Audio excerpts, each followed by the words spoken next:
नमस्कार दोस्तों, स्वागत है आपका हिंदी नॉलेज शो में। तो दोस्तों, इस खबर को देखने के बाद आपको इस बात पर गुस्सा नहीं आएगा कि दुनिया की ज़्यादातर जो अमीर देश हैं, पश्चिमी देश हैं, वो भारत को झुकाने पर लगे हुए हैं। गुस्सा आपको इस बात पर ज़्यादा आएगा कि जिस कारण से झुका रहे हैं, क्योंकि लिटरली ये देश ये कह रहे हैं कि भारत भूखे को खाना ना दे। अगर भारत ने ऐसा किया तो हम भारत का इलाज करेंगे, भारत को WTO में घसीटेंगे, भारत के खिलाफ कार्रवाई करेंगे। अब आप कहोगे कि यार ये क्या बात हुई, ये तो बिना सर पैर की बात है। तो देखिए, अगर आपको इतना सुनकर ही बिना सर पैर की बात लग रही है तो पूरा मामला जान लो, आप माथा ही पकड़ लोगे। चलिए मैं आपको सारा मामला विस्तार से बताता हूँ। तो दोस्तों, इस पूरे मामले की शुरुआत हुई थी अब से 1 महीना पहले। उस समय भारत के छत्तीसगढ़ राज्य में चुनाव प्रचार जोरों पर था।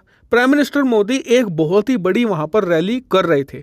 उसी रैली में प्राइम मिनिस्टर मोदी ने ऐलान ये कर दिया कि भारत सरकार की जो स्कीम है, प्रधानमंत्री गरीब कल्याण योजना, जिसके तहत हर एक व्यक्ति को 5 किलो अनाज या चावल, जो उसकी इच्छा हो, इनमें से एक दे दिया जाता है। तो इस स्कीम की डेडलाइन थी, यानी कि इस साल ये स्कीम खत्म हो जानी थी। लेकिन प्राइम मिनिस्टर ने ऐलान ये किया कि हम इस स्कीम को अभी 5 साल के लिए और बढ़ा रहे हैं, यानी कि लगभग 2029 तक ये स्कीम और चलेगी। अब आप में से कई लोग कह सकते हैं कि प्राइम मिनिस्टर ने ये चुनाव की वजह से किया, क्योंकि एक तो राज्य के चुनाव चल रहे थे, उसके बाद आने वाले 5-6 महीनों में लोकसभा के भी चुनाव हैं। तो खैर, जिस भी वजह से इसे एक्सटेंड किया हो, एक बात तो तय थी कि इससे भारत के जो अति गरीब लोग हैं, जो गांव में रहते हैं, जिनकी स्थिति बिल्कुल भी सही नहीं है, उन्हें बहुत ही बड़ी सपोर्ट मिलनी थी। क्योंकि एक गरीब व्यक्ति के लिए 5 किलो अनाज और चावल बहुत ज्यादा बड़ी चीज होता है। अगर वो इसी 5 किलो अनाज या चावल को अपनी कमाई से खरीदने जाएगा एक साथ, तो उसे कम से कम अपनी 5-6 दिन की जो मजदूरी है, दिहाड़ी, वो लगानी पड़ेगी।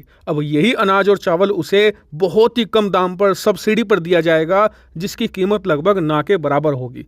तो खैर, ये होगी अनाउंसमेंट के कुछ ही दिनों के बाद होता यह है कि यूरोप के बहुत सारे देश, जैसे कि अमेरिका, यूरोपियन यूनियन, जिसके अंदर 27 अलग अलग देश आते हैं, कनाडा, ऑस्ट्रेलिया, स्विट्जरलैंड, न्यूजीलैंड, इसके अलावा काफ़ी हद तक चाइना भी बैकडोर से सपोर्ट दे रहा था। तो ये सारे के सारे देश पहुंचते हैं WTO में, और ये भारत पर एक के बाद एक दन-दन-आकर सवाल पूछना शुरू कर देते हैं। भारत पर एक तरीके से चढ़ जाते हैं कि हमें जवाब दो कि तुमने ये स्कीम 5 साल के लिए और क्यों बढ़ाई। इसे स्कीम को खत्म हो जाना चाहिए था और भारत को इसे आगे नहीं बढ़ाना था। आप कहोगे कि यार, अनाज और चावल उगाया हमारे किसानों ने है, वो भारत सरकार ने खरीदा है और भारत सरकार उसे अपने गरीब लोगों को दे रही है, तो इससे इन अमीर देशों को क्या समस्या है। तो देखिए, इस बात पर इन सभी देशों ने जवाब ये दिया है कि भारत जब अनाज और चावल भारी मात्रा में सब्सिडी पर अपने देश की जनता को बेचता है ना, तो इससे भारत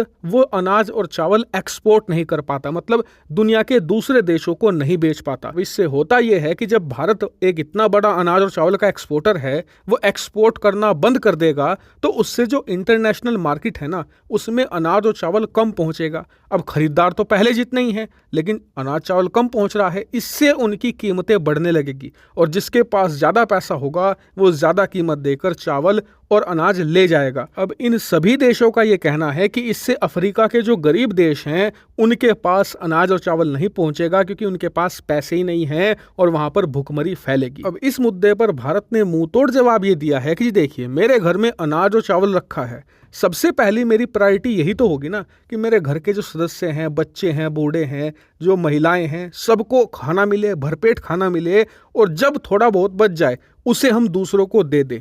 लेकिन आप ये चाहते हो कि हम पहले घर के जितने भी भूखे हैं उन्हें खाना ना खिलाए और पूरे गांव में बांटते फिरें। ये कहीं का भी इंसाफ नहीं है, क्योंकि अनाज हमारे किसानों ने जी तोड़ मेहनत के बाद उगाया है, उसे फिर भारत सरकार ने भारत के टैक्स पेयर की कड़ी मेहनत के पैसे से खरीदा है।